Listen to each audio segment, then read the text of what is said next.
my brother just keeps calling me and texting and calling. And I was like, what the hell does he want? Like, dude, just leave me alone, bro. I'll get back to you. And I opened my Snapchat from him, like, fine. And it said, bro, they're looking for us. And I called him and he's like, bro, they're looking for us. And I was like, what are you talking about? He's like, they got warrants. And I'm like, for what? And he's like, the casino, the TikTok, the gambling. And I was like, no way, bro. Blake Fitzgerald had a normal life, raised in Minnesota, went to college for auto body, worked a few jobs, nothing out of the ordinary, but everything changed when he discovered gambling live streams. What started as a hobby quickly turned into a booming business. Within months, Blake was running an illegal gambling ring on TikTok and making over $100,000 in profit. But the money came with a price. He developed a dangerous addiction and eventually found himself facing criminal charges. In this episode, Blake opens up about how fast it all spiraled, the moment it caught up with him, and how he managed to avoid prison time with a plea deal. Welcome to Locked In, man. Thanks so much for coming out today. Thank you, man. Appreciate you having me. Yeah, where do you come from today? So I'm from Fargo, North Dakota right now, originally from Minnesota. And I also was just in New York. So I stayed in New York for a few days, come see you. Awesome. I think you might be our first North Dakota guest. Not too many people there, man. That's like the middle of nowhere. Fields, just straight up fields. Way different than your scenic route that I got from New York coming here today. Yeah. Yeah, it's beautiful. And this was probably more comparable to North Dakota, right? This like is the drive? Like here? Yeah. This is like more like Wisconsin, okay. Which I've lived there too in Minnesota. I lived there when I was in prison for a year. Oh, did you? I was in Oxford, Wisconsin. Oh, wow. You were federal? Yeah. Oh, okay, yeah. Yeah. I did a little time in Wisconsin myself, so. That was a state charge? State charge, okay. Yep, but I was in there with federal guys because the federal system there puts all the guys in the county. I don't know if you were in the county unit, but some of them were. Yeah, most states, the feds will put you in the county. In Connecticut, there's not like a county jail, so we had like a private detention center for the tri-state, like Massachusetts, Rhode Island, and Connecticut, and it was in Rhode Island. Okay. This private detention facility and an immigration facility. So we all went out there. But a lot of states do have the county jails that they hold federal inmates. Wisconsin was Wisconsin pretty decent? Yeah, I mean, I didn't experience. I was literally in the middle of nowhere. The camp was cool, but I didn't get to really explore Wisconsin. I just went to the airport. Yeah, what town was it? Oxford, but I flew out of the Madison. I think it's only like 2 hours from Madison or an hour and a half or something like that. Yeah, middle of nowhere, man. Literally middle of nowhere. Your first and only tour of Wisconsin, then? Yeah. I have not been back since. I got PTSD going to Wisconsin. Hey, I got PTSD for Wisconsin too. Yeah. So, what was your childhood like? Man, I had a pretty laid back childhood. I grew up on the border of Minnesota and was in Canada. Literally, I was a mile from the river that connects, or that's in between Canada and Minnesota. So, yeah, small town, small country living. Man, everybody up there's hunting or fishing. You know, they're either doing that or they're just chilling, drinking beer. So, where'd you grow up with? Yeah. I grew up with my parents. My dad actually lived in Minneapolis, so I would go down and visit him all the time in the Twin Cities. So I always say I'm like a hybrid. I had that city life in the summer, the country life in the winter, so I never really felt like I fit in either place. Were they divorced?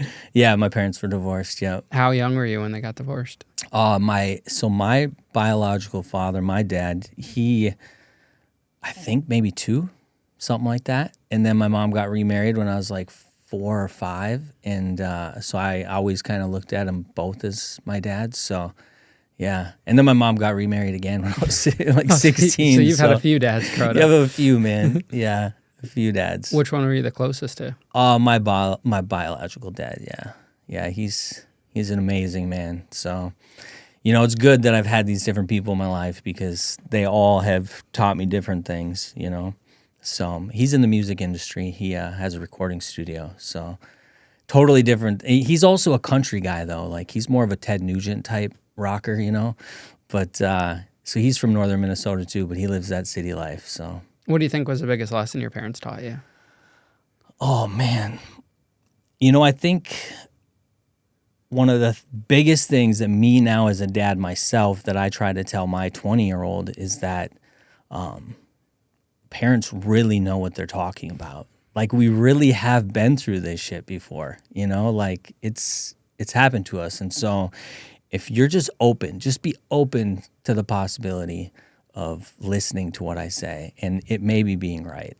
Like, that's all I ask. So I think just looking back on that, all those things that I look back at now, I mean, so it's a collection of a lot of things, but mostly that they're right. Yeah, as kids, we think that they don't know.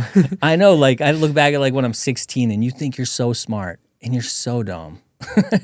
You really are. You're so naive to a lot of things, just a lot of things that you get with, wisdom with age. So, yeah, and I think it doesn't even just apply to parents. It's anyone with lived experience. Yeah. That's trying to teach you something that's lived in your shoes before. Exactly. Whether it's someone from a different culture or someone, just lives somewhere different, like, listen to them because they know what they're talking about. They've experienced something you haven't yet. What did your parents do for work? My mom's kind of did a variety of things. She's done a lot of nursing type things. She's been a housekeeper. She's done all sorts of things. My dad has worked in the music industry his whole life. So he was in a band for a lot of years, and then he got into working in a studio, and then he ended up owning his own studio. So he's worked with a lot of big artists out there. Was he successful? Yeah, I would say he's very successful. Yeah, my dad's not so much the businessman as he is a music guy. So like his thing is, you want to, when he rents out the studio, I would always tell him to raise the prices. And you don't understand, these are music guys. They don't got much money. Like, so his heart was in it, He was like, he's just worked with in a lot of different people from, like, you've heard of Minneapolis being the home of Prince. So my dad knows like every single person that's played in Prince's bands and gotten really close to him. So, yeah, I would say he's been pretty dang successful in that. Yeah. Did you have any traumatic moments in your childhood? A lot of traumatic moments, man.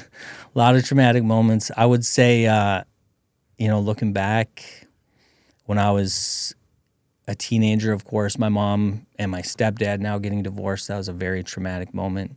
I've been through some deeper things, different abusive situations that I've been in, family, non-family. And so I've experienced some things there too. Yeah. What Absolutely. do you think was the one that left the most impact on you as you got older? Man, I would probably have to say physical abuse and verbal abuse. Yeah. Because now I'm like PTSD. Like, if I'm in a relationship with a girl and she yells, I can't do it. Like, I just feel like I'm a big man, but I feel like I'm going to just crawl into a little cocoon, when I'm experiencing that. So, yeah, that's a big one. But I would say, it was very traumatic all the time when my dad he'd visit and then he'd have to leave, It was like, dang, a piece of me was gone, leaving. And that was tough because he lived 5 hours away, 6 hours away from me. So that was tough. Do you feel like because of those moments you didn't have a normal child, or would you still say that for the most part it was average, normal? I would say for the most part, from what I see in the world today, is probably more than normal. I would say more of my traumatic things happened in my later years of my life. But yeah, definitely, I lived a pretty normal childhood, right? Like riding bike to town, meeting my cousin. I'd tell him, hey, I'll meet you. He lived in town. I was out of town. I said, I'll meet you halfway. And he'd just always show up at my house and be like, dude, where the heck? And then we'd go to town together, which was like another 2-3 miles. We had a good time. We'd go fishing, kids lighting off fireworks, getting to the age of driving, just cruising around town, burning some tires off. And yeah, I had a pretty good childhood. I had a lot of, I guess you could say, parents thrown in the mix, but at the end of the day, they were all pretty dang good. I never got stuck with like a, crazy abusive stepdad or nothing like that. So if we had your childhood best friend here today, what would he say about your personality growing up? What were you like?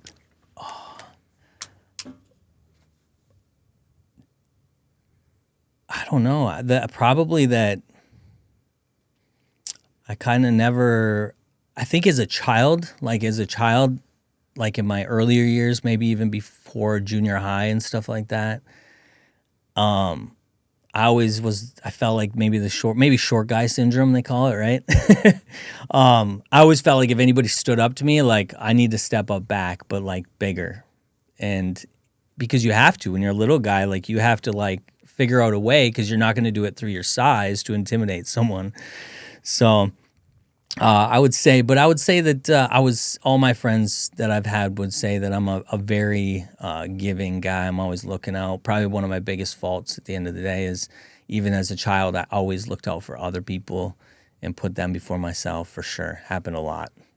What career did you want to get into? I actually wanted to work on the stock exchange in New York City.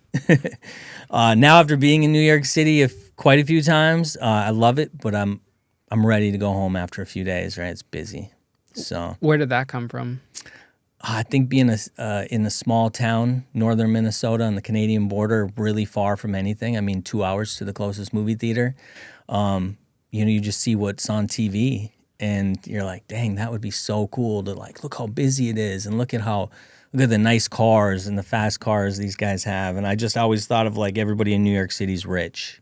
So if I can make it to New York City, I'm good. I'm going to be rich. So Do you think you were always like an out-of-the-box thinker? always, yeah. Especially because, I think because of the part that I was from the city, but I also was from the country, that when I was in the country, I brought that city life to my friends in a way. Like I always was doing things a little bit different. And then the other way around, like people in the city, like they'd never did some of the things that I did in the country. So yeah, I was, at least to them, I was thinking outside their box. Do you think you're like the black sheep in your friend group? Oh, for sure. Yeah. Definitely in the family, middle child too, so.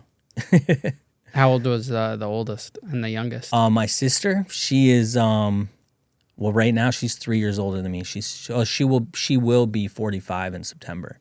She's currently in federal prison as well. Oh, your sister's in federal prison? Yeah. Wow.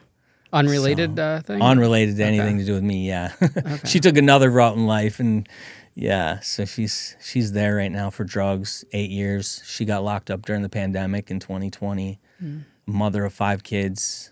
So just doing something stupid, man. I'm Just sorry to hear caught that. up with the wrong crew and the wrong people and drinking and yeah. And then my brother's like the total opposite. He's a farmer. So he's like total chill. He doesn't need a lot of money to survive. Like, yeah. So we're all very different. Do you have a relationship with your sister and her kids? Oh yeah. Yeah. Actually her 19-year-old right now, almost 20. I just got him working for the company I work for. And just taking him under my wing to try to help out as much as I can. His dad's currently in prison as well. So, yeah, 5 kids. that boy's lived a very traumatic life. I couldn't imagine growing up with parents locked up. Yeah, So, it could always be worse in someone else's shoes. yeah.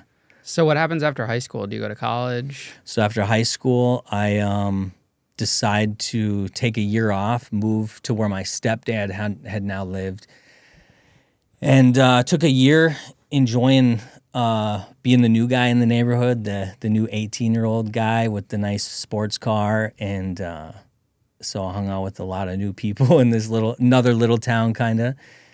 That was during like the first Fast and the Furious days, so we were all getting into cars and just making them, decals on them, exhaust, doing all that. And then someone one day when we were cruising said, we were like, what are you guys going to do for college? And they're like, oh, we're going to go to school for auto body. And I was like, damn, auto body? He's like, yeah, the first year or something like that, you get to paint your own car. And I was like, bro, I'm in. And so like the next day I signed up for college for auto body.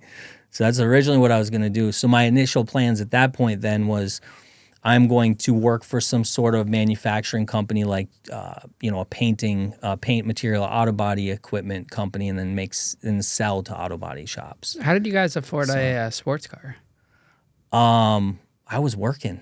Yeah, I was always working all the way from when I was like 13 years old. So yeah, it was like not, a sports car for a 19-year-old kid was like a Ford Probe GT, or a Mitsubishi Eclipse or a Grand Prix or something. So yeah. Where'd you end up going to college for the auto body? Thief River Falls, Minnesota. Is that a community college? Community college, yep. Okay. Yep. And then I met my oldest son's mother. It was actually my boss. It was my boss's daughter. Let's just say I didn't stay working at that job for long. I was fired by him. But yeah, we ended up getting into a relationship, and then we decided once she graduated the next year, and then we moved to St. Cloud, Minnesota, and went to college there for sales and marketing. And then she went for cooking or something, and then about a year in, we were gonna have a baby. So that was when it was. So I had 3 years into college, and then I was like, all right, now we got to go home, and we moved back to where she's from, and to raise my little guy. So did you finish and get the degree, or you didn't finish my second time? No. How old were you when you had the kid? 20. He was born on my 22nd birthday. How do you feel now, looking back on it, that you had a kid that young?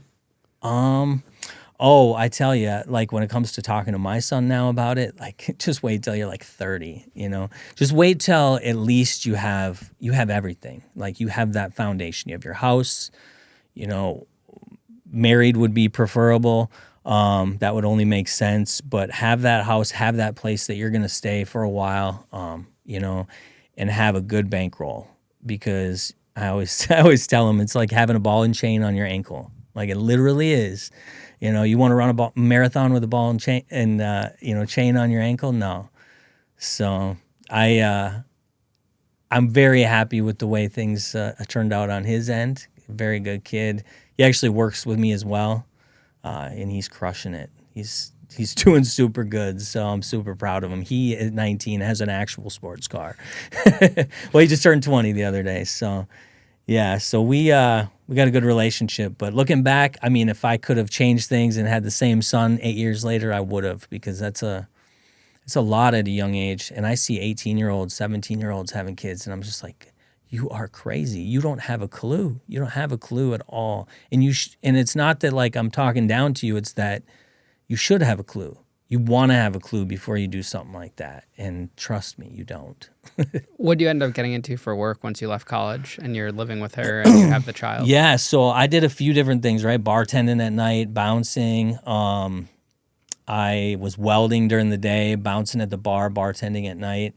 And then my dad was actually on the phone with me one day, and he said, hey, a guy from one of his bands that he worked in was on the phone. I hadn't talked to him since I was a young kid. And he's like, hey, Todd wants to talk to you. And I was like, oh, no, I'm always nervous, right? Like social anxiety. Like, no.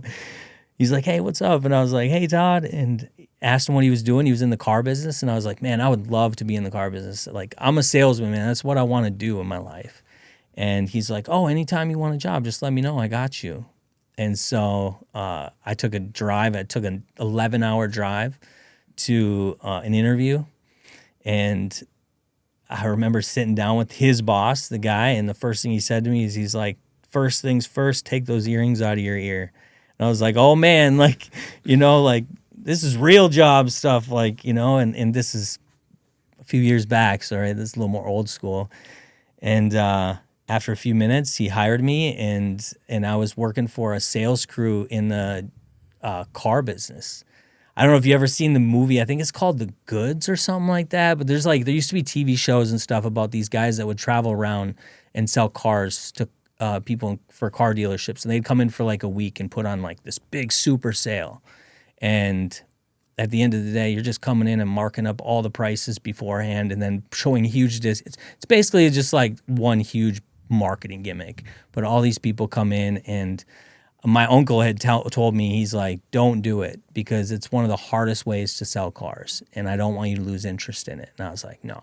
Someone tells me not to do something, I'm all in now, and I will be successful. So, yeah, like 20, I want to say I was like 20, maybe 4, and jumped into that, and I started making real money, and that's my first professional career was in the car business. Got into management in the car business, and kind of went from there. How long were you doing that for? I did that for probably 6 years or so. Yeah. And then I actually worked out in the oil fields out in North Dakota for a big heavy equipment rental company. And I was running that company. It was actually a Canadian company. And I'll tell you, Williston, North Dakota is the Wild West. Things are happening out there that you wouldn't think could happen anywhere, but they don't publicize any of it. They don't want nobody to know about it. It's like truly the Wild West. Like, you better be strapped. For real. But it's like old country western more. But the thing is with the oil field, in the oil business out there, you got a lot of people from all over the country that, like, people that are desperate for work, looking for work. At least when I went out there was kind of the oil boom time. I didn't want to work out there, but I got an offer that I couldn't refuse, so I decided to take it. But I was probably only out there for maybe 8 months. That's how you ended up in North Dakota? I was actually in Fargo, North Dakota, working in a car dealership first. Okay. Yep. And then I ended up going and doing that. So, and then went back to Fargo. I actually never left Fargo. I would just go there for the weekend, or for the weeks and work, and then come home on the weekends. So, and then back in Fargo, I started working for a construction company, sales. And so I've been doing that now for 13 plus years. So, how do you stumble across gambling and social media? You know, I was laying in bed, man, just scrolling TikTok. And I was like, of course, my For You page has gambling because I love gambling. I've always loved gambling. Gambling's always been a part of all those years we talked about. Gambling has been in there somewhere or another. In fact, all the way started from my 18th birthday when I bought like $100 roll of lottery tickets. But yeah, I was just watching it, and all of a sudden I just saw someone on TikTok live, like, streaming gambling. So then I decided, in fact, I didn't do anything on TikTok other than scroll. So I didn't have a way to get 1,000 followers. In my opinion, I was so new to TikTok. Heck, my son told me about TikTok, actually right after I got out of jail for unrelated offense. And he said to me, yo, you got to get a TikTok. So I got a TikTok. In fact, I remember the name. It was like Savage Dad XX or something like that is the name that he set up for me. And so I'm pretty new. I'm laying in bed. I'm scrolling it. I see this gambling, and I was like, dang, I should do that. I go to the casino all the time. I should just stream it. You know, maybe I could get viewers and maybe I could earn something from it. So I ended up watching some crazy guy on TikTok live selling followers, right? Like, if you send me a whatever gift, I'll get you this many followers. And I'm like, this has got to be a scam. But I ended up sending the guy something, and all of a sudden I have 1,000 followers on my TikTok account. So I was like, all right, let's go live. So then I went live at the casino the next time, and I went live like midday, and I think I maybe had like a couple people within my family that I was like, hey, watch, I'm on TikTok live. I had like 8 viewers for like maybe a half hour. And then like a couple nights later, I went there late at night and I was gambling and I went live. And I'm live for like maybe 10 minutes in, not even paying attention to my screen, right? Because I'm a gambler, so I'm watching the slot machine. And I look down and I have, what was it, 3,000, 4,000, 5,000 people in the live stream. And I was like, no way. I had watched enough live streams on TikTok to know that that was a crazy amount of people watching one live stream at one time. And that's when I was like, this shit's going to get huge. Like, I just like knew it right then and there. I was like, this is going to be crazy. And after my first live stream, I ended it. I had over 5,000 followers. So I gained over 4,000 in one night. And so I just was consistent after that. And so I was every night, it was like the perfect excuse to gamble. Like, no, I would just tell my girl, like, no, I'm working on my social media. Good reason to gamble, right? And so, but all of a sudden, like, I was like, okay, I got to learn to capitalize on this. And so I didn't really know how to capitalize necessarily. I was just about growing the followers right away, but then there was a point where people were in the chat asking, can you, will you play for others? Like, do you play for others? And I was like, what? Well, I gotten, even at that point, only like maybe a week or a couple weeks into this going live, and I had already had moderators because I learned really quickly that I needed moderators to keep the chat under control and to do certain things. And so I had some moderators, and what was crazy is I had some moderators that used to moderate for some other big time people in kind of the gambling more community on social media. And I was like, this is crazy. Like, some of these people were like, you're the hottest thing on TikTok right now, like TikTok slots, like gambling community. And so they wanted to come moderate for me and help me grow this. So I had other people kind of giving me some ideas, a lot of bad ideas. And one of them was, hey, did you know that like when all these people comment that, like there's a lot of people making money on TikTok because they're gambling for other people. And so I was like, no, but that sounds something like, I like right away, I was like, that sounds like something I don't want to do. Like I'm just doing this for fun, showing myself gamble. But then I realized that you can only do so much content with the bankroll that you have, you know? What was the content? Like, what was that first reason why you gained so many followers? Were you doing something interesting that night? I get excited. Yeah, I get super excited, like a lot of emotions into my slot play, like whether it's bad or good. You know what I found is a lot of people love the bad stuff. Like when you were losing a lot, like there was one night that we were like down like 10K. I had the most followers or viewers I'd ever had. They loved it. I don't know why. They just fed into the, you know, but the big jackpots too are big. And so, yeah, it was just my screen, like it was literally just on the slot machine. So like the people couldn't even see me. Like a lot of people didn't even know what I looked like initially. And did the casinos give you a hard time? So yeah, because that was the other thing. Very new to TikTok lives. There's haters out there.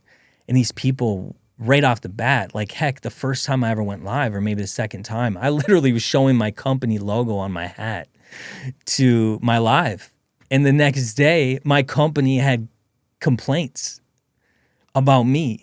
We're talking bad reviews. Thankfully, there were ones that were sent to the company, so the company was able to filter them. But like, oh yeah.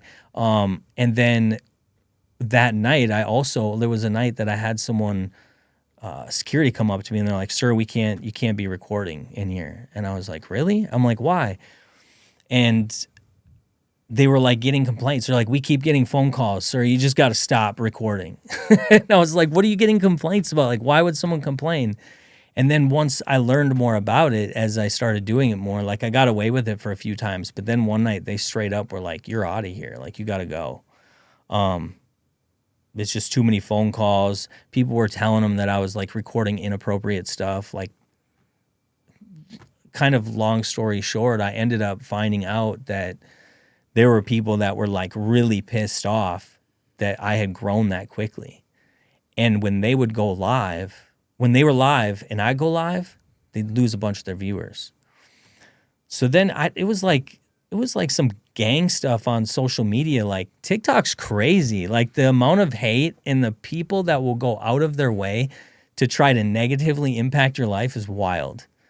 So yeah, I did have many times casinos telling me like, "Hey, but then I would explain to them like, "Hey, they're haters. They're just," and you know, imagine being just a security guard at a casino and you're like, you have this issue going on and the guy that's streaming says they're just haters. Like, you don't even realize what a hater is if you're not sitting there in this world, you know, or what these trolls, right? People call them trolls.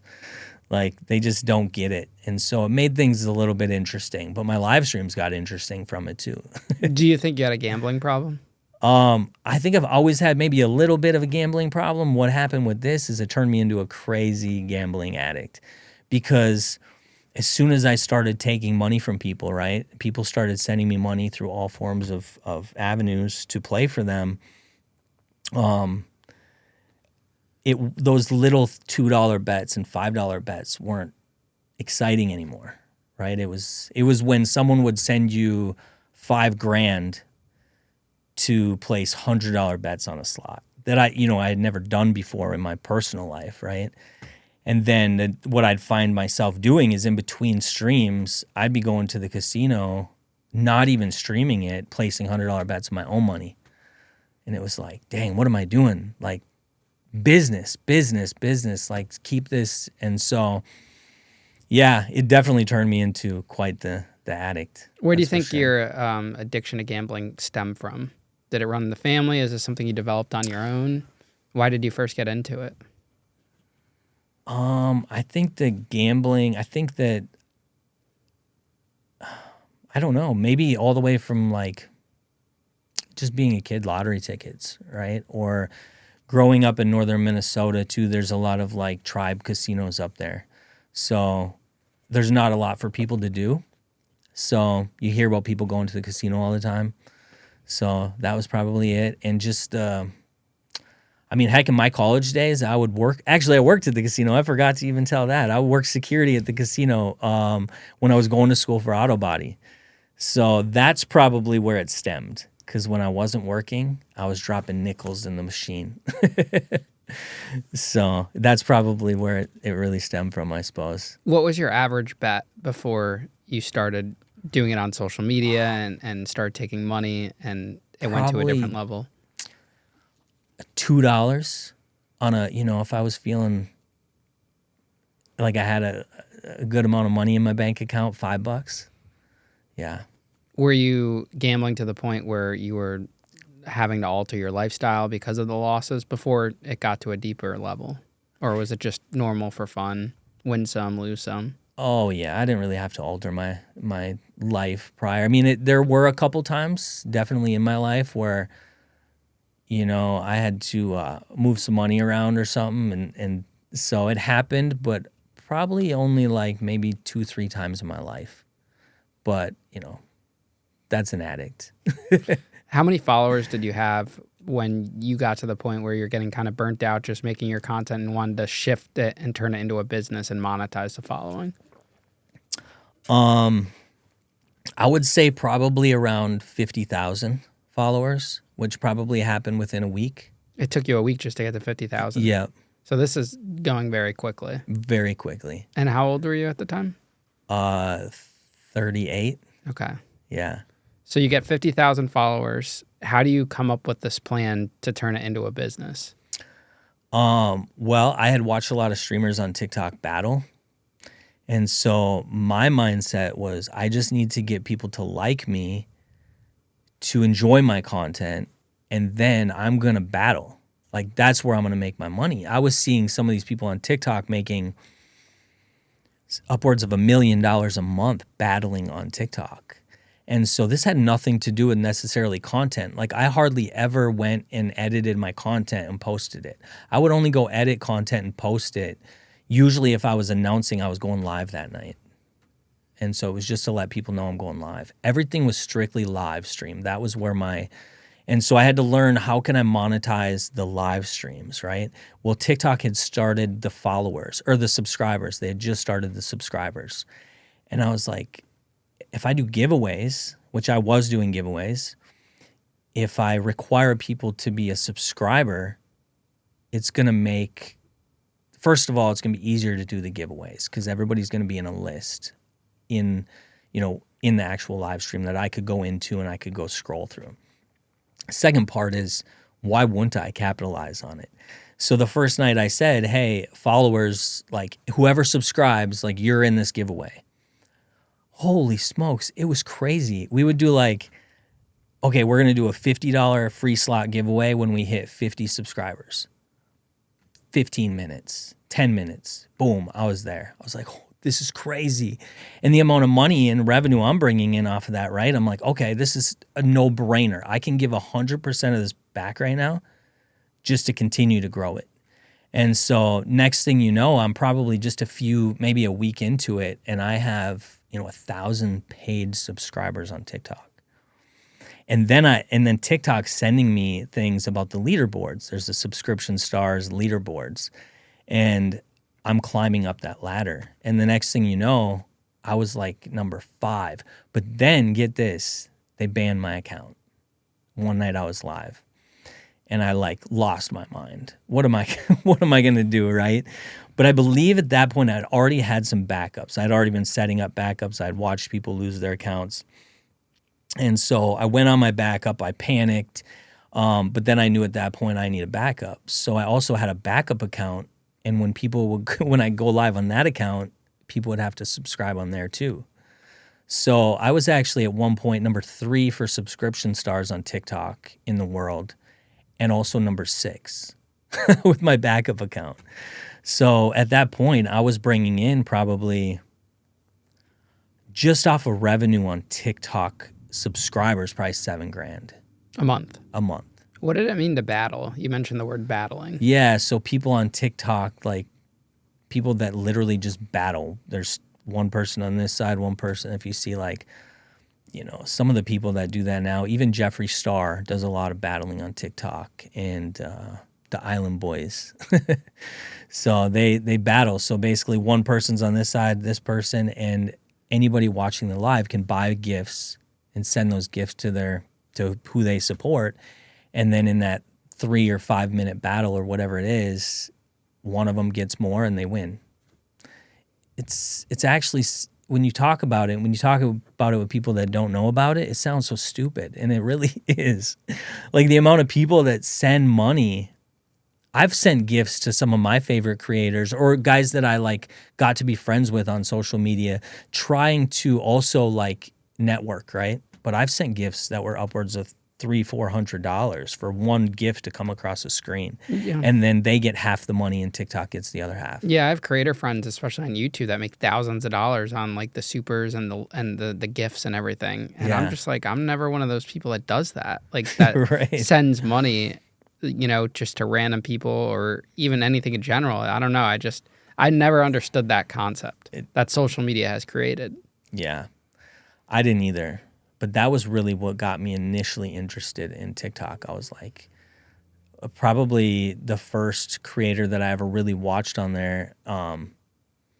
He doesn't create a whole lot, to be honest with you. He just does live streams and people love his stuff. And he's got this, they all create a character in a way, right? And people love it. And that was, a lot of people hate this guy too, but it was Big Keen.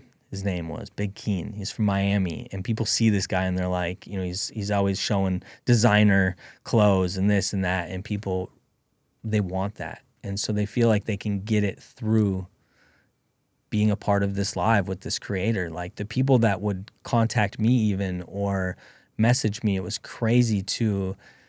And I don't want to say I was famous, but I was very, very quickly in a way TikTok famous. I mean, it was crazy sometimes having upwards of 20,000 people in a live stream and getting, a nonstop amount of messages to you, and even casinos contacting you to want you to do promotional content. It was crazy to go from just normal life to boom, this in a matter of like 2-3 weeks. So at this point, your content is just streaming at people watching you gambling. You're talking to people, whatever, interacting with them. Yep. When does it shift to something more than that? I would say probably 3-4 weeks in is when I was like, how do people send me money? And how does this work? And if I'm going to do this, I got to make sure I do it right. And I got to make sure that if I win a jackpot, I don't have to pay the taxes out of my own pocket and things like that. So I did a lot of research, I thought, online. I thought I did a good amount of research, but clearly not enough.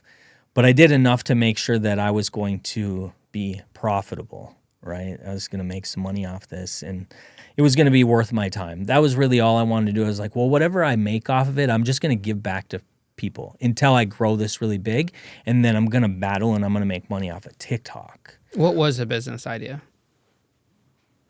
I think that's basically what it became. Was I'm just going to continue to live stream, continue to grow. I don't really have a plan, man. I was doing it every night. Like I was working during the day, my normal job. They say don't quit your 9 to 5, your day job. I didn't quit it. I did step down in my position just to get more time doing this because the amount of money I was bringing in was crazy, at least for me. But no, yeah, you had mentioned the paying taxes for people. So that was the part where you're taking money from people to gamble for them. Right. So if someone sends you $100, right? So tell us how this all stemmed, and what that model say, was. Hey, send me 125 and I'll gamble 100 for you. And then if I win, I keep a certain percentage of that winnings. Over, like if they give me 100, send me 125, and they end up winning 200, I'm going to keep a certain percentage of the extra 100 that they sent me, not the original 100 that they wanted to play with. How did you come up with that idea? I think it was really just some of my moderators telling me that, like, hey, this is kind of what they're doing. And then I put my own thought into it, and I was like, hold on, that's not enough money to cover, like, taxes and things. Like, these guys aren't thinking this through. And so I think I brought more of that business aspect to this. These guys were just doing it for fun, just to make some tips. maybe they were making a decent amount, but for me, my day job was a really good business already that I was making a very good income. So I had to make sense out of this. So I had to make sure it made sense financially. How would people send you the money? Is it like Venmo or Venmo, Cash App, Zelle, Apple Pay. So did you put out PayPal. like a clip saying, "Hey guys, I'll gamble for you if you send me money"? Yeah, basically I would post it on TikTok and it would say on it, lines open. We always said the lines open because there'd be a line sometimes 20 people deep that have already sent me money and I just have to get to them. So, and yeah, I would post on there like lines open and right away I posted like the stuff and then I was like, I don't know, maybe there's some legality things here. So I would keep it pretty simple so people would know what I was talking about without talking about it. Yeah. But there was just, I wouldn't even have to promote it. I would just go live and there'd be so many people that would be like, how do I get in the line? So say I send you $5,000. Yep. That you're charging 25% on top of that 5,000 Right up front. right up front. So if you're going to send me 4 to gamble for, you're going to send me 5. Okay. And I'm going to keep that 1,000 just in my pocket. Where's that? Is there a guarantee of what you're gambling on? Like, do you, or are They you get to full pick. Oh, they're picking. Yeah, so they're they're going to picking say the go whole play time. blackjack or go play slots. Yep. But so what are they essentially trusting you with? Your luck? Are they just hoping that you're luckier than them? What is the lore behind this? It was crazy, but people would actually believe, and I wouldn't put that, like I wasn't telling people like, hey, there's a guarantee win. Like, hey, guarantee to lose. Like, this is the casino, right? You're going to lose more than you're ever going to win. And so it was, I don't know. It was just the excitement of, I think, laying in their bed at home, being able to gamble.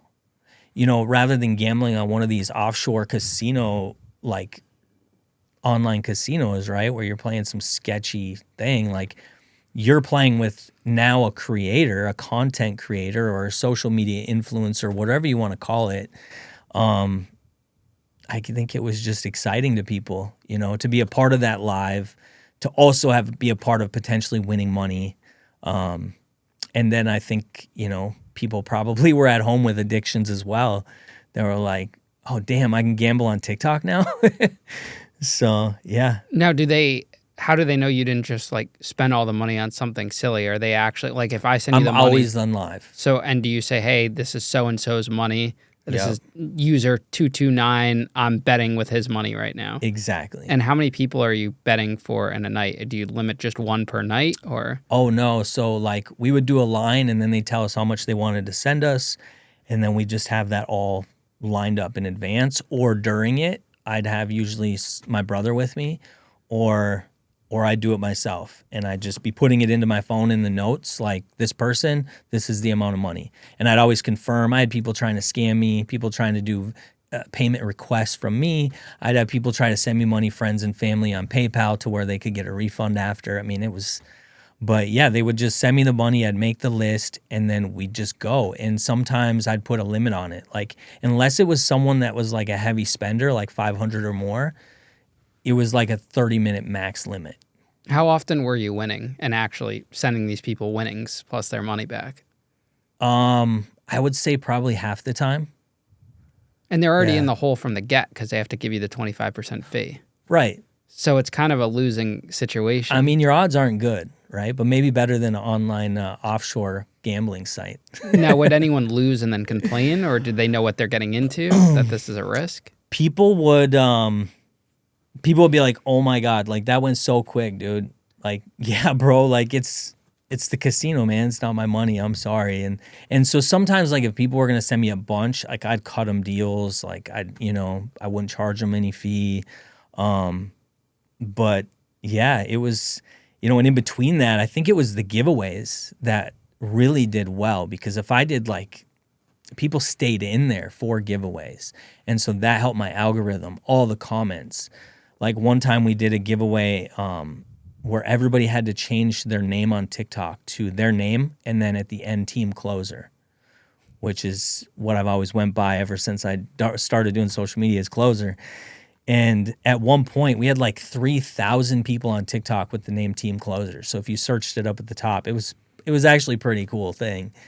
And so it just continued to grow everything so much at such a fast pace, you know? This is wild that random people would send a random person money to go and gamble. Sometimes thousands, man. What was the highest someone sent you, the most amount of money?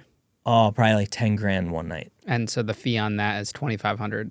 Yeah. So they're already in a $2,500 deficit right off the bat. Yeah. What did they want you to play? He wanted me to play $100 spins, like they were like the 3 bars, not even the fun and exciting ones, just 3 bars. Did he win? No, lost it all. You know, there's got to be something too psychologically where they probably enjoy you talking about them in front of all of these people, you know, because you're plugging them in a way, right? Right. And they're getting that entertainment factor. There's that television entertainment aspect to this too. The big spenders would get a lot of followers by doing it. So they loved it. And then those big spenders would also sometimes be the ones that were gifting me a lot in gifts on TikTok. So you're getting a double whammy. You're getting the fee, and then you're doing these lives where people are sending you gifts, watching other people lose money. Exactly. I would end my live and I'd have anywhere from 1,500 to 2,500 in just gifts on TikTok. How much are you bringing in on a typical night? Like your best night, how much do you make between gifts and your fees? My best night, probably around 10 grand. Yeah. How many of those 10 grand nights did you have? Probably just one. They were always over 5. There was never a night under 5 grand. How much would you say you made overall? Allegedly. Yeah, allegedly. Allegedly. I mean, you're talking like TikTok money, Everything. subscribers, the whole works. I mean, in a matter of like maybe 5 months, probably like, no, it wasn't even that long. It was like 3 months. They shut it down pretty quick in that like, but I like held on to my followers for a while doing live streams and stuff, but TikTok banned my account. So it was hard to get people back, but I would say in 3 solid months, 100 grand. That's with the management fees and everything. Yeah. It's pretty good. Yeah. Now, was online gambling banned in your state at the time? Yeah. And it still is it in still Minnesota. is. Okay. Yeah. So do you think most of these individuals were people from Minnesota that were doing this? No, they weren't.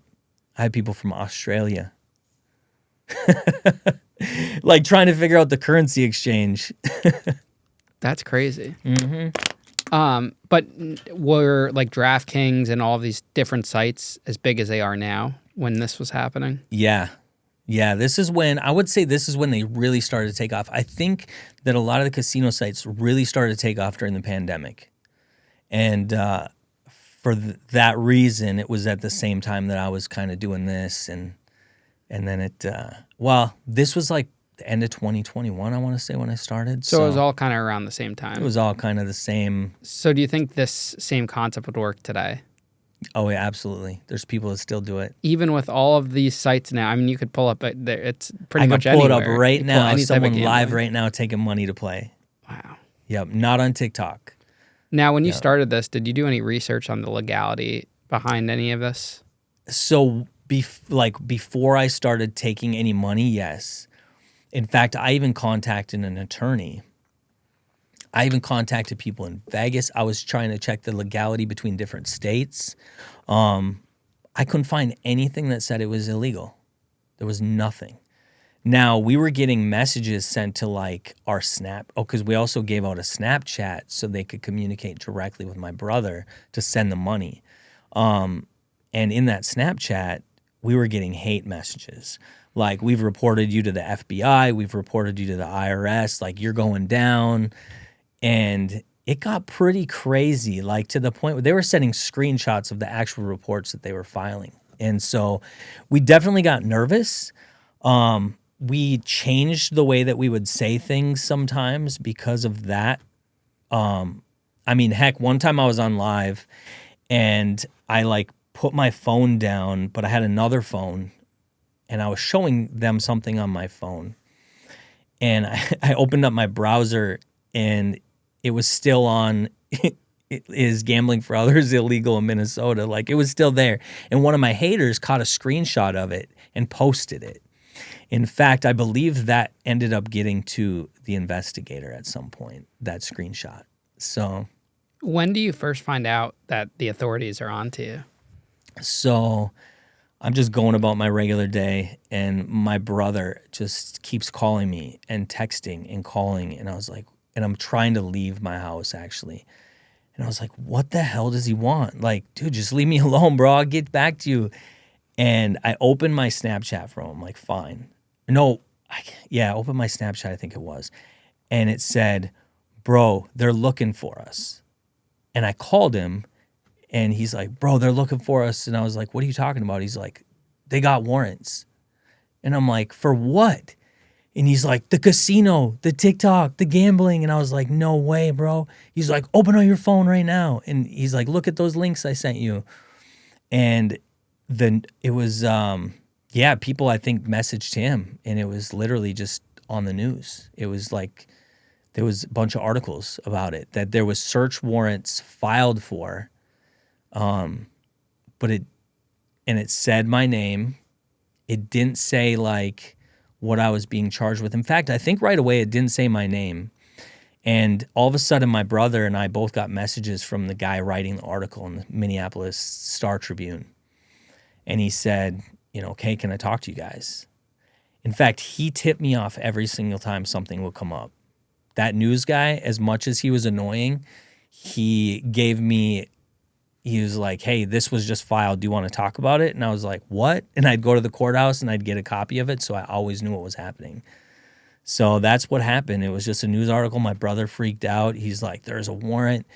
Come to find out, it wasn't like a warrant for our arrest. It was a search warrant. And the investigators at that point had not even talked to you guys yet? Nobody contacted us. When did they first contact you? Probably within about a week after that. My brother, what was it? The gal texted me. She left me a voicemail. I never contacted. Then she texted me and said, hey, I want to give you an opportunity to talk to me about this or whatever. And I just never responded. And then my brother's like, bro, there's cops coming to my the farm in northern Minnesota. He's like, there's like an agent, like he thought it was like a federal agent coming. And I was like, what do you mean like a federal agent? He's like, bro, the sheriff of our town, because it's a small town, right? So he's like, the sheriff called me and said, hey, there's an agent coming from Minneapolis. We need you to come down to the police department. And my brother's like, no, thank you. I would rather not. And so they're like, all right, we'll come to the farm. I don't know if they told him, but they showed up to the farm. And this gal tried to start talking to my brother. Well, I've prepped my brother enough about just the law in general. And I was like, and he's like, I'm not talking. And so he kept telling her, and she drove 5 hours to the farm to go try to talk to my brother. And he's like, no, I'm not talking. And then she's like, basically she was like, hey, like, you're screwed. If you don't talk to me, like, you're going down with your brother. And so she left there. And I want to say it was the next day I was in a casino in a different state for work. I was in Detroit, and I was at the casino just playing, streaming, and all of a sudden, that's what it was. It was the next morning that she showed up at my brother's farm. And then she also contacted that casino and let them know that I was breaking the law in their casino, gambling for people, which I wasn't gambling for people at that point. You shut the operation down? At that point, I had shut it down. Once we found out about it, done. Because there's obviously I got too much going on for me. This wasn't like something that I wanted to like start some big, huge gambling ring and, some big, criminal enterprise or anything. This was just all started with just going to the casino and seeing how many people I could get on my live stream. But during all of this, I'm getting calls from different people that whether they want me to promote their casino, they want me to come out to their casino. I had ones that wanted me to promote their like offshore websites, pay me in Bitcoin. Like, it was wild, the offers that were out there. And there was another guy. You might have heard of him. I don't know if there's anybody out there that's heard of this guy in the gambling community. He's known. His name was D Lucky. And so D Lucky used to come into my lives all the time, and he'd give me like $1,000 in gifts a night on my lives. Well, it started to get more where when I went live, he was there. And I was like, he's getting like really close to the point where I think this guy's trying to like have a conversation with me. And in fact, I had messaged him on TikTok and he had never responded. And it's like I had this feeling at that moment that something was going to happen. And then all of a sudden I'm in a work meeting and I look at my phone and it's a message from D Lucky on TikTok. And he's like, hey, can I call you? And I was like, yeah. And he's like, all right, add me on Telegram. And I'm like, what the hell's Telegram? Like, so I download Telegram, give him the number or whatever. He calls me. I look at my phone and it's his big logo on the phone, you know? And I was like, oh my God, like I got to take this call. This is like the big leagues, you know? This was about a week before the news article, the warrant, all of that. And so I take that phone call and he's telling me all the things that we're going to do. Like he wants me to work with him. We're going to monetize my shit like crazy. He's like, stop selling merch. Like, cause I sold merch and stuff too on my lives. People were buying merch from me, especially if I was tying a giveaway into it. And he's like, just stop doing all that. And, you know, even tell me at one point, like he brings in about $1 million a month in just merch sales. Or no, maybe it was $100,000. I don't know. It was like $100,000, I think, in merch sales. And he's like, that's pennies. He's like, that's pennies. Don't worry about any of that. We got this. He's like, I got a whole plan. And so he did. He had a whole plan. He's like, I'm going to make you a multimillionaire. And he had a plan to start a sports pick like app or website or social media. And this guy, nobody's technically really, I mean, you can find it out there, but he doesn't show his face. Like he hides his face. His whole logo is just a Bitmoji type thing. And he's like, as you can see, I don't like the spotlight. I love doing this, but I don't like when people know it's me. And I want you to be the face of this. And I was like, let's go. And so I had a trip booked to Vegas. He had a suite set up for me. We were supposed to meet up. And about 2-3 days before that meetup is when that news article came out. And the first thing after like, oh my gosh, am I going to go to jail or prison? My family, like everything you worry about in that initial moment, because I've been in trouble with the law before and like super scared, you know? And then the next part is, oh my gosh, like what about this deal with D Lucky? This is going to screw it all up. And sure enough, like the day before I was to be flying there, I just touched base with him just to make sure we're still on. I also was like testing the waters to see if he knew. I figured if I could meet him there, we get the plan in place before he finds out, I'm probably good. And then I get a message from him and say, hey, bro, I saw what happened. You know, good luck with everything. But with what I do, like the law can't be even closely involved with what I've got going on. So good luck. And I was like, hey, bro, like if I'm like not guilty, if I go to trial and I'm like, all this goes away, are we still on? And he goes, no, unfortunately, I'm not. I'm sorry. Like, it's just not going to work. And then blocked me. And I was like, oh my gosh. Like, you know, that's such a traumatic thing too. Like, you think this is it. I hit it. Like, I hit the all time. Like, this is the big leagues. And then all of a sudden, just gone. So that sucked. That was a bad day. What are the cops accusing you of doing? Like, what's the crime that was committed? So in Minnesota, in fact, I don't know if there's even another state, maybe a few out there, but in Minnesota, it is illegal to actually place a bet for another person. So illegally placing it's basically the actual criminal offense is placing a bet for another. So are they calling it like illegal gambling? Yeah. Illegal betting? Illegal they also gambling? charged me with running an actual bucket shop, like a gambling bucket shop. Do you think you did that? No.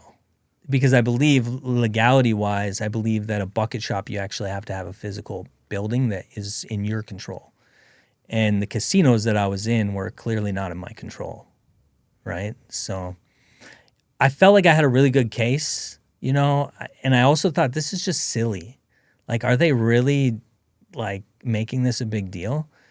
But then, you know, all of a sudden that news guy hit me up again one day, and he's like, hey, just wanted to see if you had anything to say about the search warrant they just filed again in a different county. And I was like, what? And he's like, yeah, or how about the tracking device? And I'm like, tracking device? I'm like, what are you and I'm thinking like, this is like off the movies, right? Like I was like, this can't be real. I'm just a little old guy, man, that like I manage a construction company and like go to the casino on the side for fun, which now I'm dabbling in social media content. But now all of a sudden, like I got the potential feds looking down on me and trackers on my vehicles. Like what is going on? And so I don't know if they ever put a tracker on my vehicle. I don't even know if the warrant was issued. I never actually got to the point where I looked at that.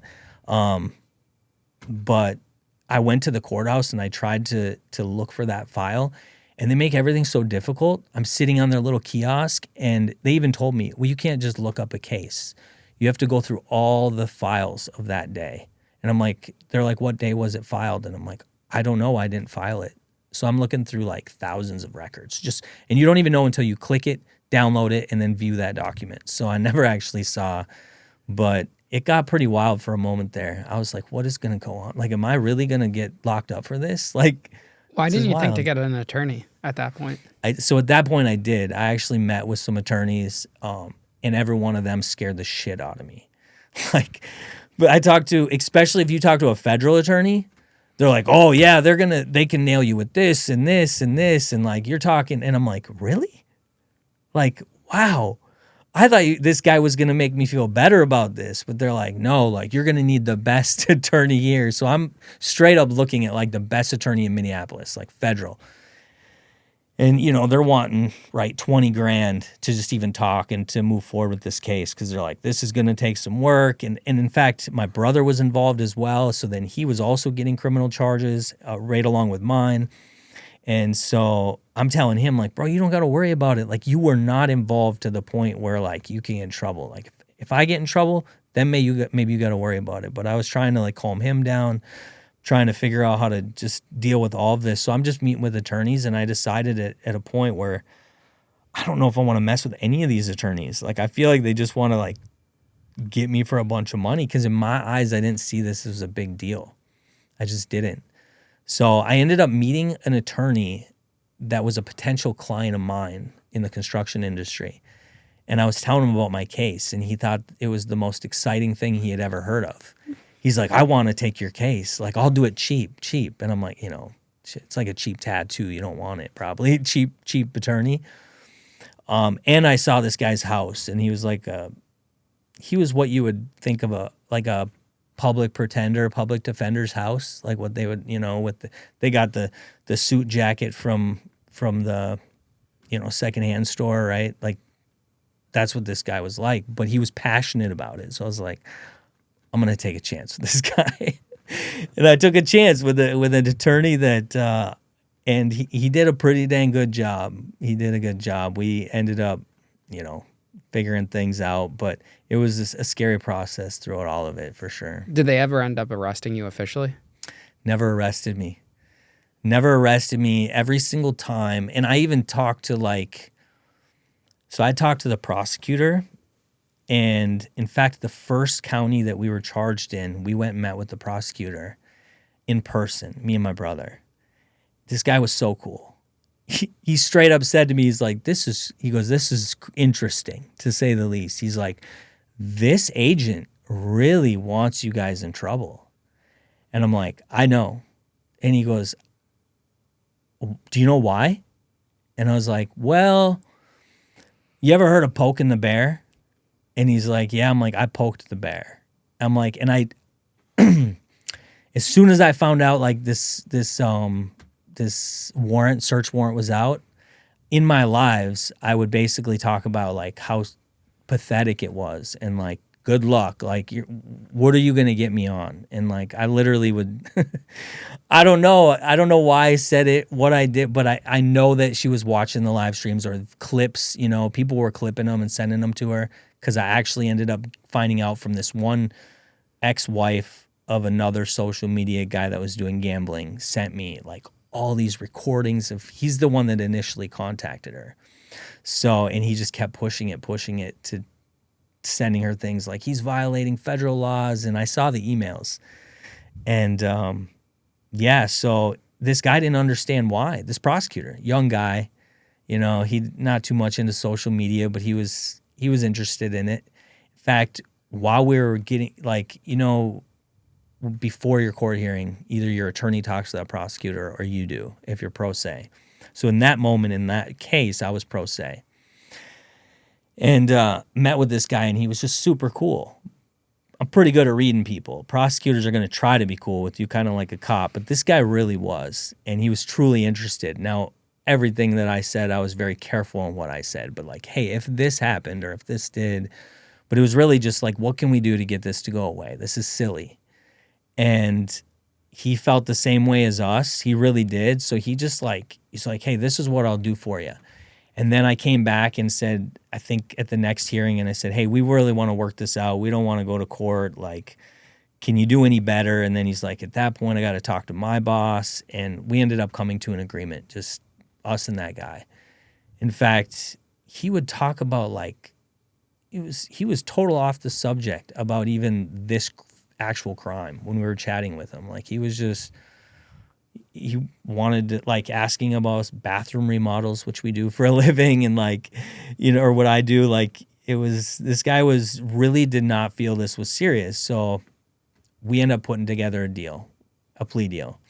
We go in there, we take it. It's like, for my brother, it's like pay a fine, 1 year unsupervised probation, something like that. For me, and it's like a misdemeanor. For me, in fact, it's a misdemeanor, but it like goes off his record after a year. For me, it was a little bit more since I was the kind of the one doing it, I guess you could say.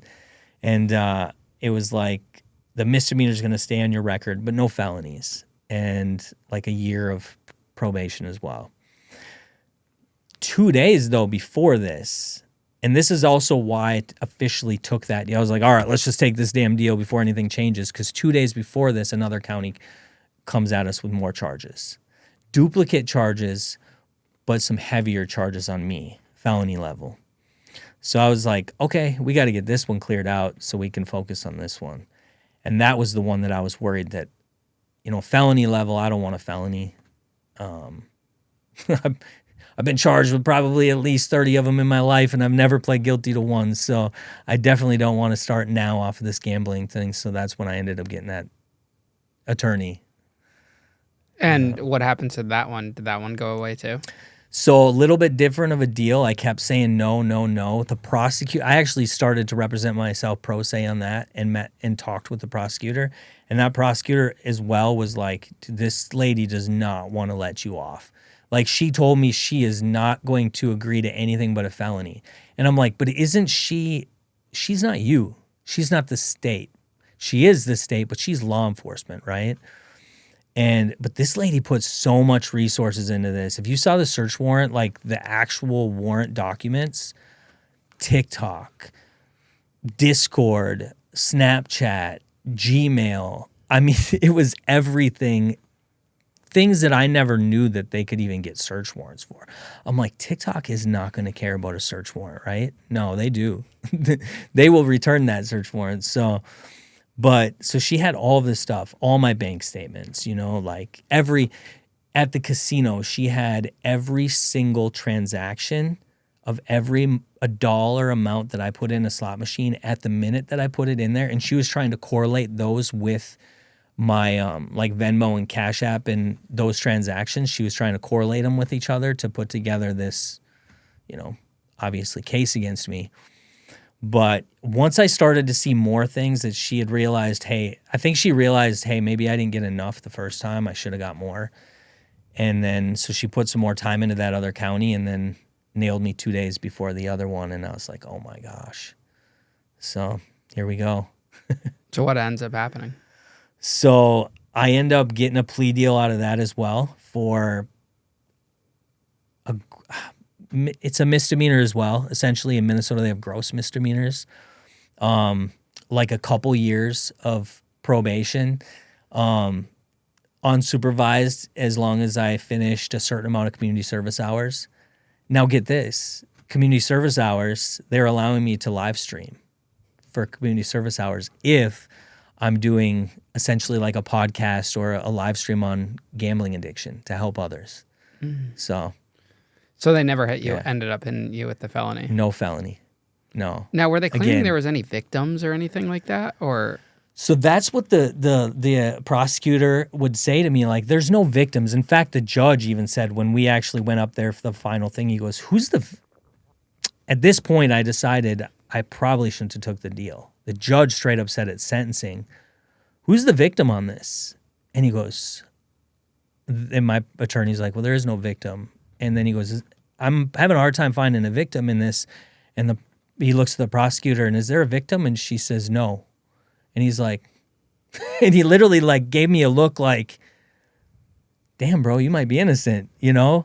But it was too late. I had already made that plea deal, right? And he accepted it. So no one was claiming that they got scammed or their money duped or anything like that? hey, I always followed through with what I did every time, even when I did giveaways. So every giveaway that I did, I paid up. I did a giveaway one time where it was like, all right, guys, we're going to do one more giveaway because everybody was like super pumped in the live and they were just, the whole chat was just one more giveaway, one more giveaway. I was like, all right. I was walking out of the casino. The guy tells me, hey, they even knew, these people that would watch me live knew where slots were in my casino just by watching me. Like, hey, go backwards, turn a left, like it's right over there. They would be that hardcore into it. And so this guy tells me to go play the slot, Bengal Treasures, the $50 free that I gave him. And I'm like $20 into it, and I hit a $15,000 jackpot. And in that moment, I was like, in fact, I had it on live, right? I was live, and I've also clipped it a little bit, but 15 grand. And I was like, holy shit. Like one of my subscribers for $5 just made 15 grand. Like and even in that moment, I'm like, most people right now would end their live. Like a lot of these streamers would probably just end their live and be like, whoa, to block that guy, right? Like never see him again. But I'm like, no, I'm like truly at this point, I wanted this to be legit. I wasn't looking for any underground, try to break the law thing. I wanted this all to be legit. So I was never going to like not follow through with one of my promises. And in fact, the guy, lucky enough, he lived like 1 or 2 states away. He drove to me like 2 days later to pick up the cash. Ended up blowing half of it in one night at the casino that we met at, that I got him a free room at as well. Were you sending people like 1099s for their winnings or anything Nothing. like that? So on the tax aspect, did you file taxes for the money you were making? And I'm still dealing with tax issues. I'm actually, also through my business, I met a guy that used to work for the IRS. He just kind of, him and his wife still does, and he worked for him for 20 some years remote. But when the federal government said, Trump said, you all got to go back to the office, they live way out in the country. And so they really couldn't both do it. So he stepped down. I met this guy through work, and I was like, hey, off the record of my business, hey, I want to hire you to help me. So we're actually in the process right now. He's helping me through this process to just make sure that everything is done correct so I don't have to deal with anything more in the future. Because, this is one of those PTSD moments I don't want to relive no more, at least on the negative side of things. have you stopped gambling since this happened? So I stopped gambling. I did. My addiction carried out past that, right? So after that, I went to Vegas a few times, but at this point, it's all on my own dime, right? So, and I'm still doing $100 spins, still trying to create that level of excitement that got me those serotonin levels and dopamine levels to where they were, and I couldn't hit it. There was never 10,000 people in my live anymore, right? I'm on a different social media platform because TikTok will ban me in a second. Like I tried it. Like I went live. You'd show that slot machine for maybe 5 seconds. Within 30, your live was discontinued and you're banned for like a week. So I went on the app Clapper. And so I was live streaming on there, and I still had a good amount of people. I think within like a few days of starting Clapper, I had like 8,000 people on there, something like that. That were really all people that watched me on TikTok. One thing that I learned was I should have monetized. I should have spread my people out throughout my platforms. It was such a short period of time that I didn't really have time to think about a lot of things. I wasn't a social media guy. but I should have blew up my Instagram, my YouTube, everything at the same time. I should have, along with my giveaways, I should have said, hey, you have to follow me on YouTube, Instagram, and, everything. And then when TikTok shut me down, I would have still had something to really work off of, but I didn't. Why did you decide that? What was the moment to decide to stop gambling yourself? Yeah, actually, so I went to, where did I go? Went out to Detroit for work. And I was at the Motor City Casino or whatever it's called there in Detroit. And I brought a certain amount of money. I also, in the addict community of gambling, we all know how to figure out ways to get money out of every account, right? Use your ATM, it's $1,000 limit, right? There's ways to get it up to $2,000. Sometimes, depending on the bank, you can get it higher. There's all these ways to get money if you have it. Well, here I am in Detroit, lost thousands, right? And I didn't have it. And I was like, damn, I could win this back. Like, I always win it back. Like, that the gambling mindset, right? Like, I can at least get half of it back or some of it back. So I go on my phone and I apply for a loan. I mean, just crazy, like 300% interest rate. Okay, and I get approved, whatever. It's like $6,000. It's in my bank account within 30 minutes. I'm like, this is crazy, but I'm totally in this zone right now, this addict zone, like where nobody can talk to you, like nobody can talk any sense into you either, but of course nobody's there to talk sense to me either. So I go take the $6,000 out and I go throw this $6,000 into high stakes like it's just fun money. I used to call them fun tokens, hundreds.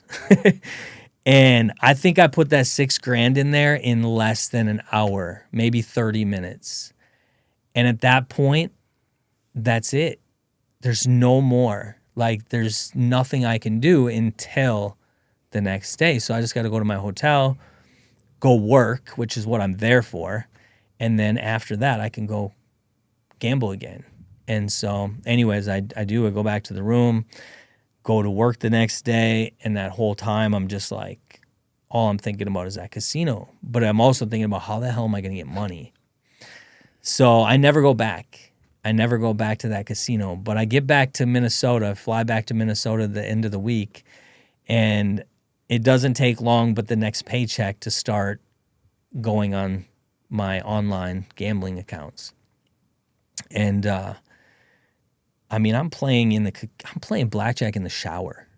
Man, no joke. Like blackjack in the shower. I'd go in the shower, I'd come out of the shower and I'd tell my girl, I'd be like, I just made $400 in the shower. But the ones I didn't tell her is when I lost $400 in a 5-minute shower, It was, the addiction was real. Like I was laying in bed all night long till 5 a.m. gambling, 6 a.m. gambling. And all these gambling websites have so many crazy convenient ways to send money to them. Like there's always a way. And they got it all figured out. And one night I just had lost a good amount of money. And this was after the Detroit thing when I had said, okay, I'm done. And I literally just said, I'm done mentally. And I went on my phone and I searched Gamblers Anonymous. And I'm like, I'm going to a meeting tomorrow. Like, this is crazy, but I'm an addict. And I was so sick and I was so depressed. Like, I've been depressed in a lot of times in my life, but this gambling depression is something else. Like, people don't realize. But if you gamble consistently, if you are a compulsive gambler in any way, you will go through depression spells. Like, it's going to happen.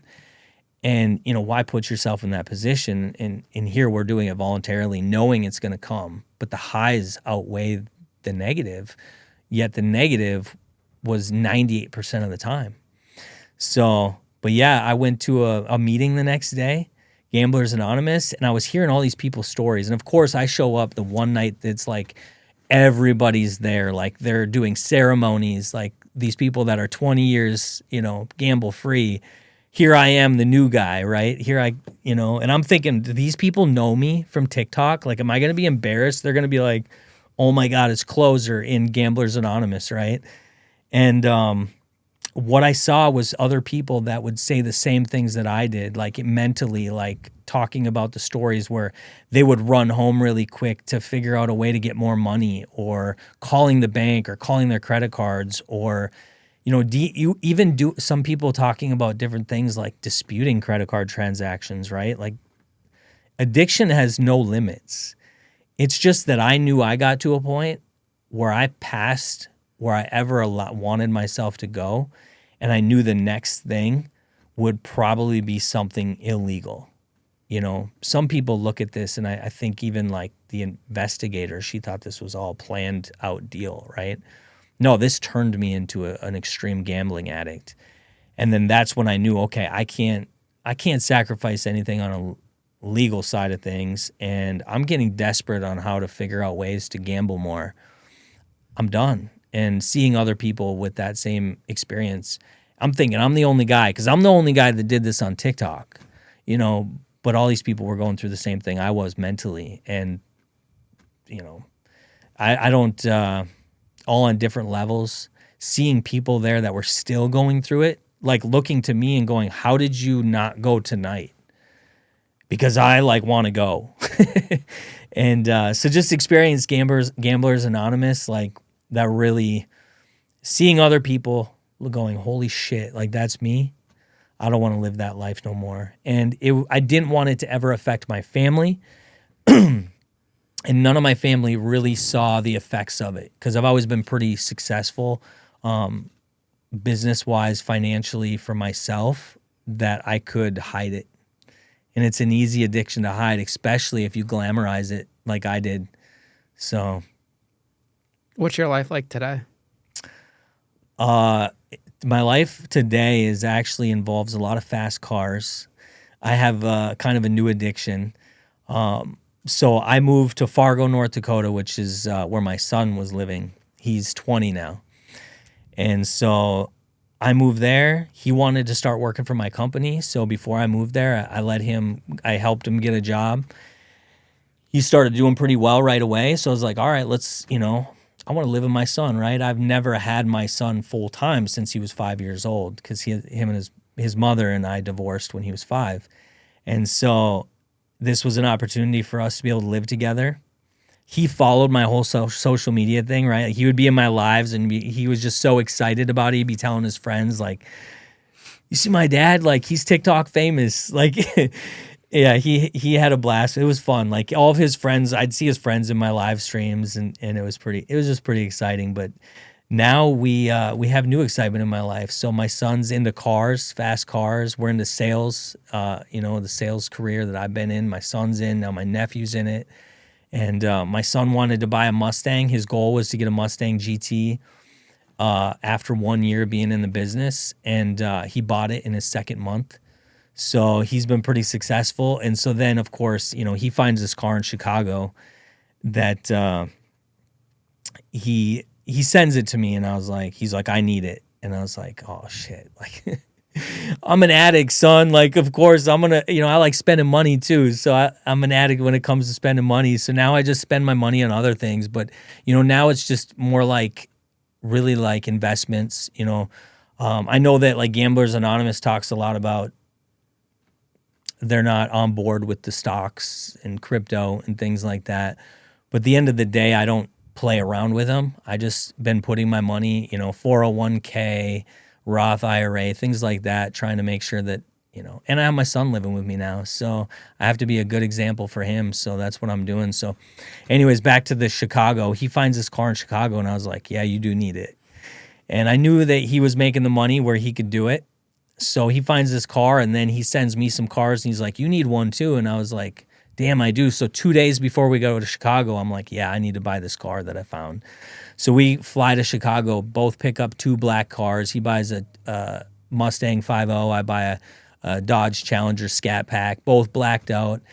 Come to find out, in Chicago, in Illinois, the plates don't stay on the cars. We're buying them private party.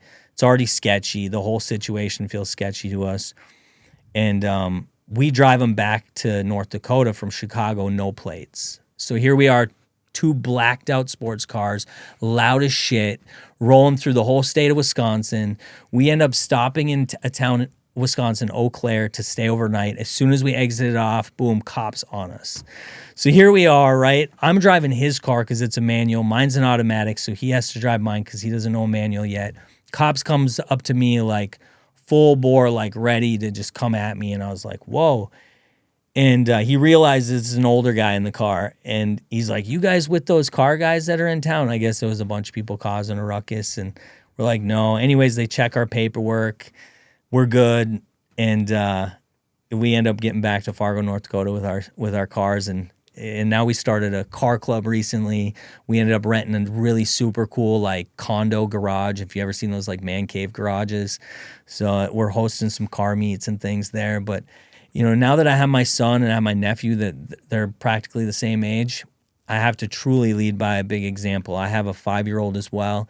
And I also actually have 2 children that haven't seen in quite some time due to parental alienation that I went through as well. So, yeah, I got people looking up to me. I can't risk it. Like, that was fun and exciting.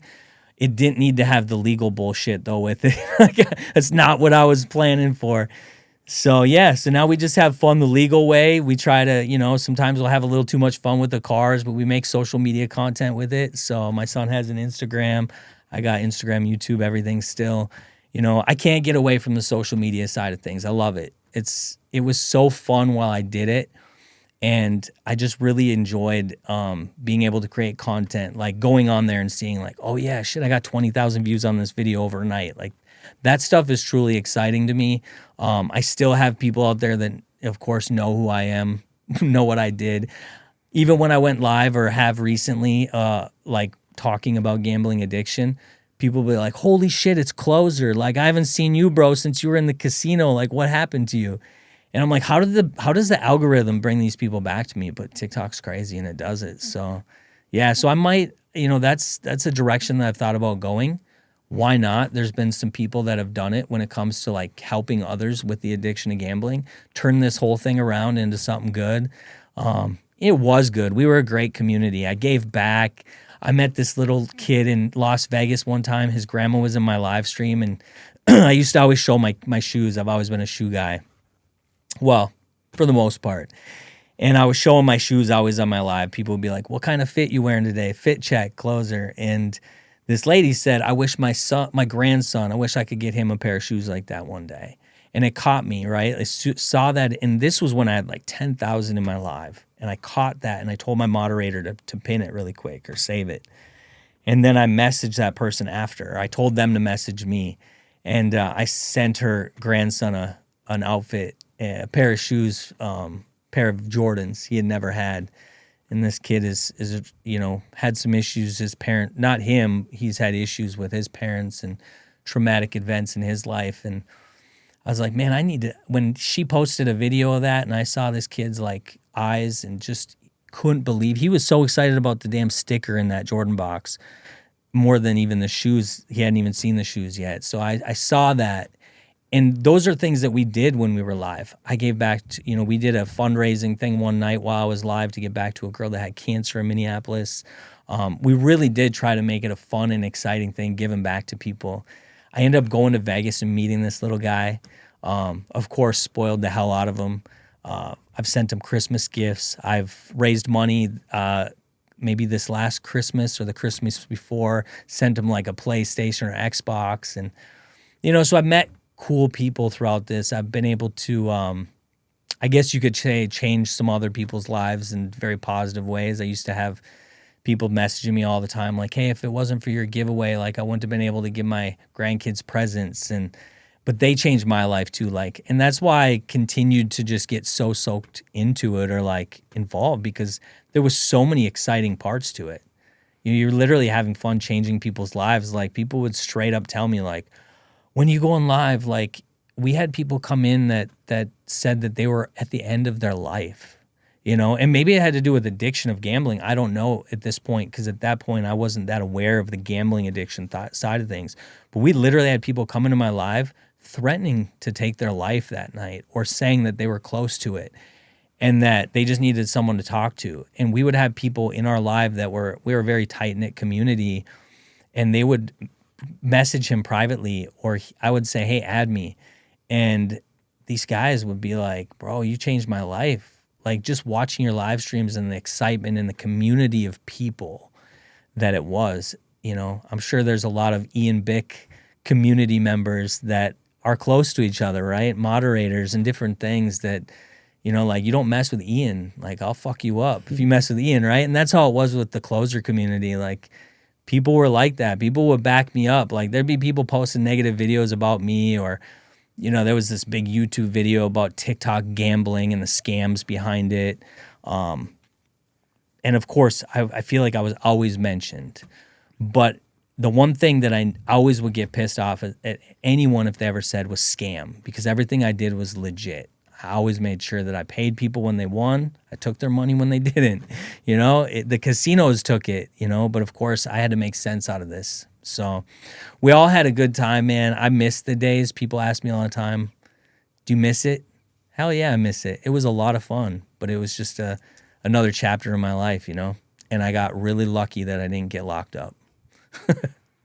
Really lucky. How do you feel about the negative articles about you, and have they hindered your life at all? Because they really kind of blew it out of proportion. When you search your name and just everything that happened, there's a lot. You would think that, you ended up in prison. For real. I mean, it was like I couldn't believe it. I don't know if the Star Tribune has that much impact on other news agencies around the world, but I think it's because it went so viral so fast. When the guy was Paul Walsh, when he made his story in the Star Tribune, it literally went crazy. And yeah, you could just Google it, and there was so many news articles. Every gambling news agency there was out there was talking about it. Like, and the fact that it was TikTok, and the headline was, two brothers gambling on TikTok or whatever. If you Google that, it would just show up crazy. And it just blew up, so that Paul Walsh, I think he was really looking for more stories, because he was like, holy crap, that first one went crazy. Everybody copied his stories. All these other stories were his story, just, I don't even know, some of them didn't even have the words changed. And I don't know how that works for them, but he clearly liked it and decided to capitalize on it by making more, but we just would never talk about it because we were too scared. But it is crazy, like, how they blew it up so much. And, in news stories, they never tell the whole story. I mean, these guys, the news stories, I look back still today and I'm like, that's not even true. Like, what you guys said in that's not even true. And that's why I gave that guy such an attitude too. I'm like, bro, if you guys didn't fucking deceive people so much, like, all you do is deceive people. Like, just say the story for what it is, bro. I know you need these hooks and these things, but at the end of the day, don't make it what it's not. And that's why I think that we never decided to ever communicate with them, because we knew that if we did, they were only going to clip the parts that are going to make me look bad, and it's going to get more viewers, right? It's almost like when I was gambling and I was losing, my view count would go up. Like, people just love that negative shit. So that's what keeps the news in business. That's what keeps them in business, man. All the drama and the negativity, the comments, what is that other one? Reddit, people were starting to post me on Reddit. TikTok, actually, there was people live streaming my live streams.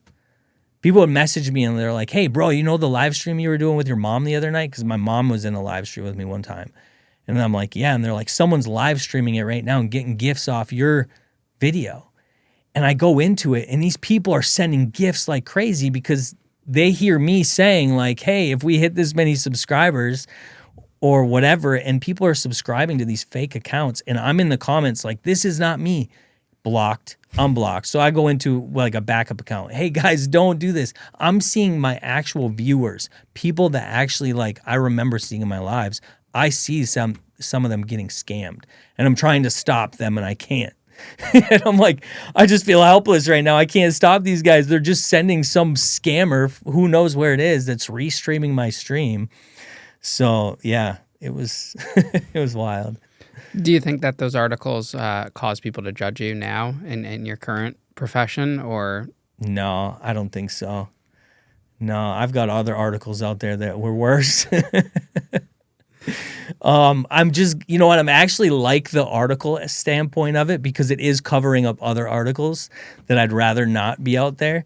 And it does. It's something weird, but yeah, once it kind of just like pushes that stuff away further and further away. So I don't mind the gambling part of it. Like there's nobody at the end of the day. That's why even like the plea deals, I'm like, if I ever like really get to a point where like I'm begging for a job, which I don't think that's ever going to happen, like I'm pretty sure I can explain the whole like, bro, check this out. I was a TikTok influencer. I gambled. I didn't, it's a pretty easy one. It's not like I was out robbing people, So What's the lesson you want people to take away from your story? I would say that one of the things that this world today, right now, I think that we are truly in a gambling epidemic. And I think that it's taking over a lot of young people's lives. It's taking over people sitting at home, living on Social Security's lives. It's truly an epidemic. I don't like online slots. I don't like, at this point in my life, I don't like any of it, right? We could live without it. I think it's just too dangerous. At least keep these casinos in Vegas and, a few here and there within the state. The online stuff, it gets to be too out of control. And the marketing and advertising, right? That was the other thing. They tried to charge me with instructing others to violate Minnesota gambling laws. That was the felony they tried to hit me with. Well, when I turn on the TV or I'm on any social media and I'm in Minnesota, it's all gambling advertisements. So what's the difference between me being in a live stream mentioning that someone should gamble?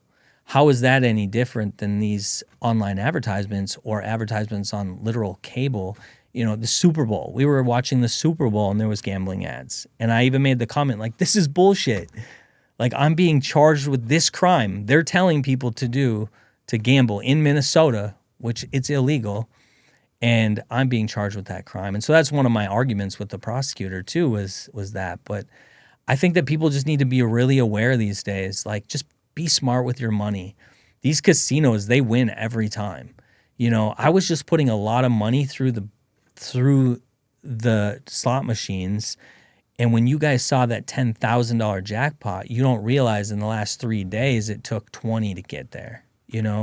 All of these social media influencers that are on YouTube, TikTok, that are promoting gambling, that are on Instagram gambling, like that all truly is a dangerous thing for the people out there because the algorithm's catching them.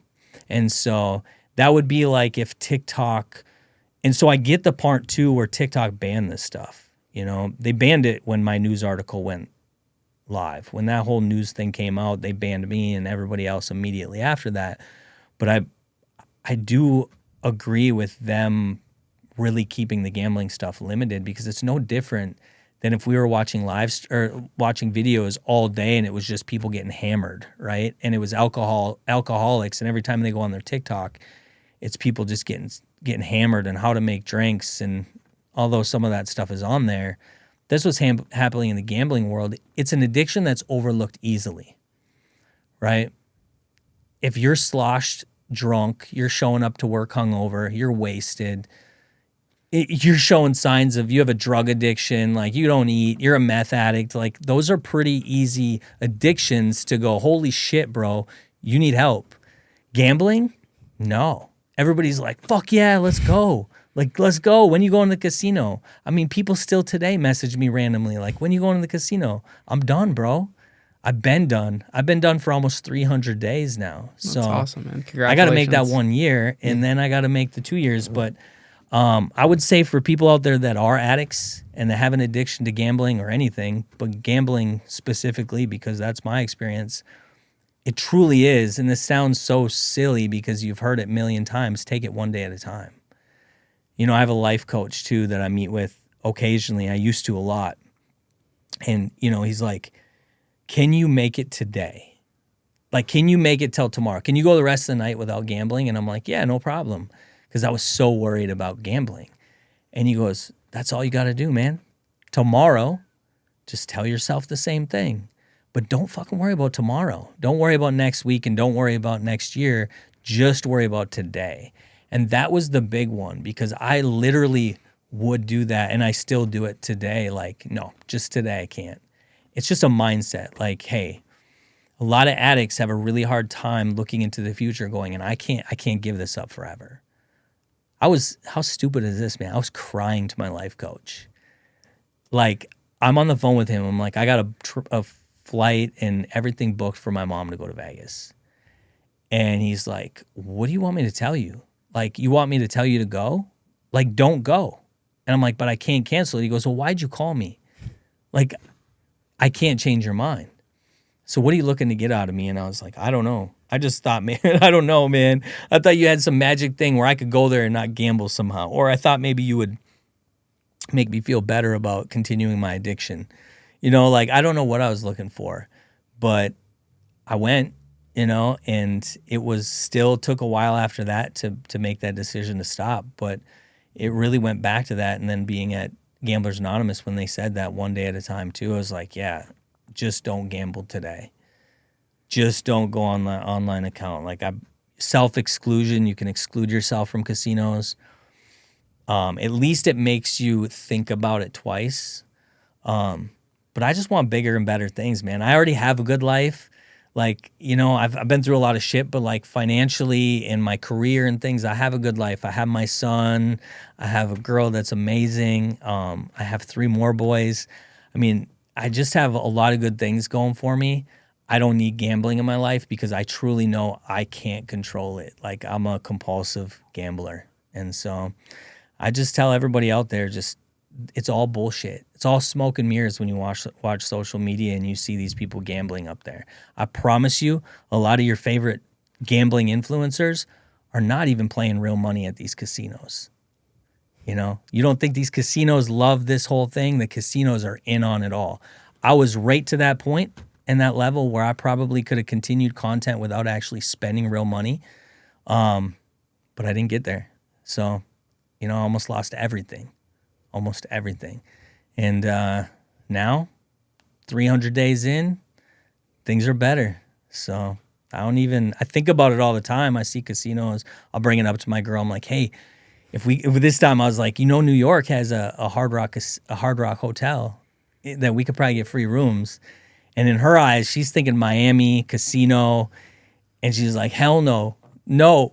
And I'm like, I'm just kidding. They don't have a casino at the Hard Rock there anyways. But like, I make light of it. We have fun with it. We talk about the past. But one thing that I've really tried to do in my immediate family and my circle is to let them all know, like, don't do it. And even when I was doing it, I would tell them, like, this guy's, no. Like, I had family wanting to send me money. And I'm like, no. Because you won't win. Like, you're not going to win ever. It's not worth it. You're just not. Like, just take that money that you would have put into the casino and put it into an account or put it into a shoe addiction or a vacation addiction, but something other than these casinos, because those machines they're like the devil. They just suck you in and they know. And when you use your player's card, it's all, imagine with AI and everything they have now, imagine how these casinos are even going to get more dangerous, So. Absolutely. Well, Blake, thanks so much for coming on the show today, man. Yeah, bro. I appreciate you, yeah, man. I appreciate you coming out here and sharing your story with us today. That's great. I appreciate you, man. You got a great studio. I love it. I really appreciate you. I've been watching you for a long time, and I love all the people you watch. One thing I was like, maybe I'm not hard enough for these guys and on the Locked In with Ian, but it is a fun story. It's exciting. And you know what? At the end of the day, because of all the bullshit and all the money I spent and lost, if someone watches this and they're like, I'm not fucking gambling tonight, like, this was all worth it. But just even coming, meeting you, man, being a part of this is great. Appreciate you. Yeah, everyone has a story to tell, man. And every story has the power to impact at least one person. Absolutely. It does.